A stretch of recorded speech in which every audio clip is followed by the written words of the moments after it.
Welcome everybody. This is Eric with Shadow Arps RC. Our old gearbox Tur Savage bit the dust. It was the original Savage 2125 gearbox, which has a weak point in them. And it is definitely different because I've taken this one apart too. This is off a newer one. And I have one other spare gearbox. But since it's apart, I've only been running the single carbon disc, and as you can tell, it has barely any wear. But I recently bought the conversion kit for 2 discs, so I'm gonna go ahead with it apart. We're going to do the 2 brake conversion. So first,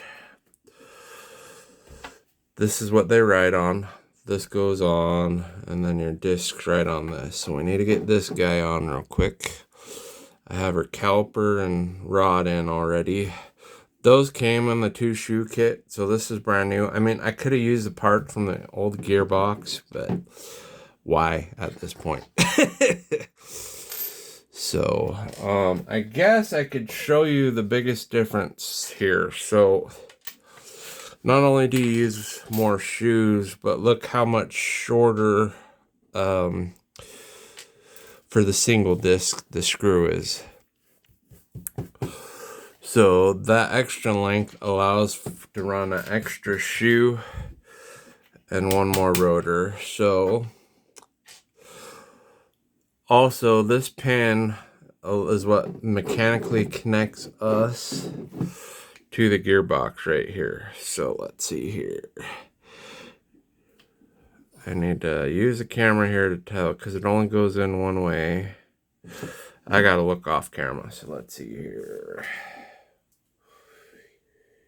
Okay. On the shaft itself, it doesn't matter, but on the hub that stuff rides on, it does. So we're going to, because one side threads and one side only has provisions for the pin to go in. So we just got that in. Now we need to do our brakes. So this part's a little fiddly, unfortunately. You kind of have to hold things. Here we go. You kind of got to hold your tongue right here.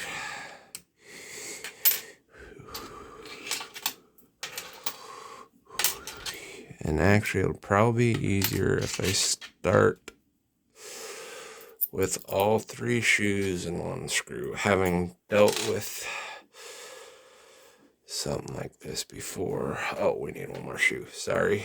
It's a little fiddly doing this on the camera. I apologize for that. So, get our first screw in here.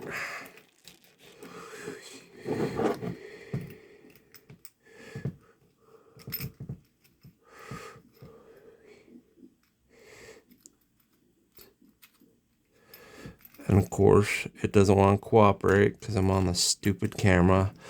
Not stupid on your guys' part, just stupid how camera always is. It never works the way you want it to when you're trying to film. The good old Murphy's Law. Everything has to fight you. There we go. So, we got the first one sandwiched. The screw backed out a little bit here. Like I said, even if I was not filming, this would be a little fiddly. So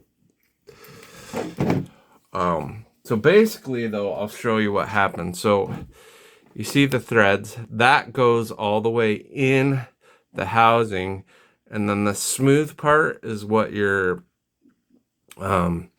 brake shoes right on.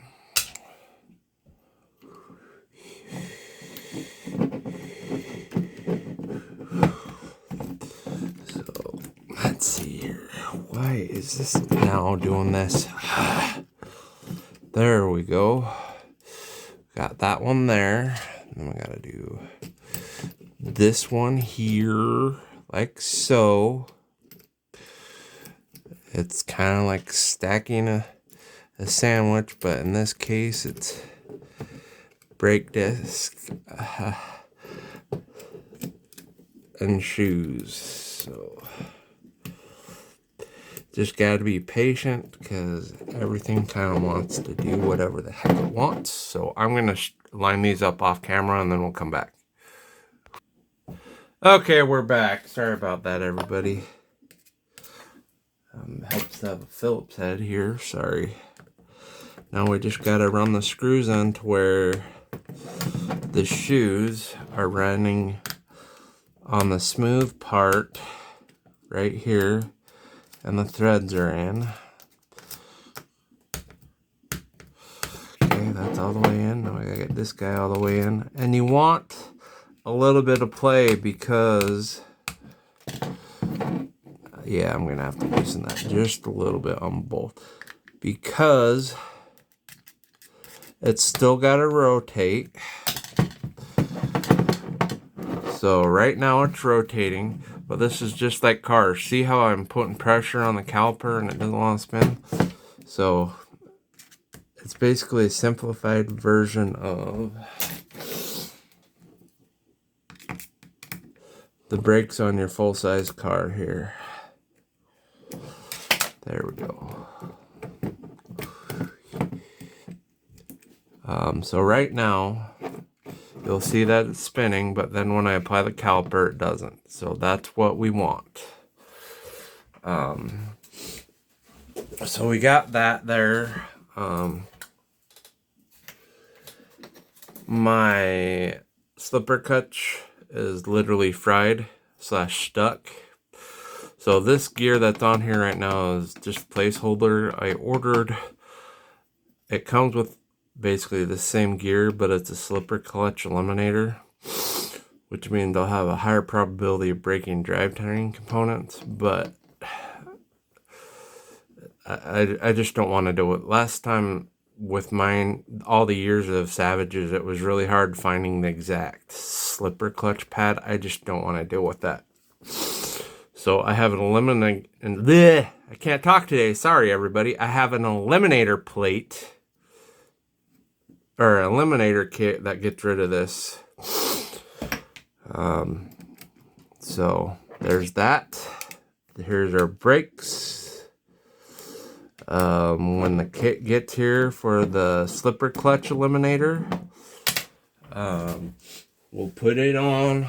We'll put the Savage back together, and you basically have to take one side frame off or the other because the way this sits in the frame, because this is the front output right there and this is the rear output that the brake's right on. So this is where you can adjust it.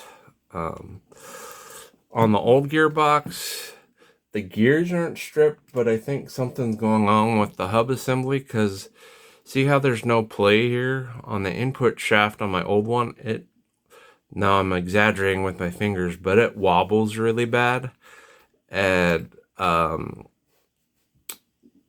been wanting to change it for a while. It's the original 20-year-old gearbox the Savage came with. So the only other thing that needs to go on here besides the eliminator plate is our arm, which you take off of your old one.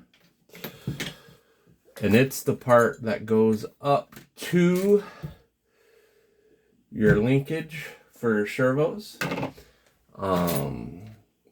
That rod is sitting with my Savage where I took it apart, which is outside. It was a nice day here Saturday, so I was gonna film it and just completely got in the groove of taking things apart and forgot to film it. So we'll film putting the slipper clutch eliminator on, and putting the Savage back together. So, but I hope everybody's having a great week, or I should say start to a great week. This is Eric with Shadow Ops RC. Shout out to Juka, who requested some wrenching videos on my Nitro RC cars. This is Eric with Shadow Ops RC, out.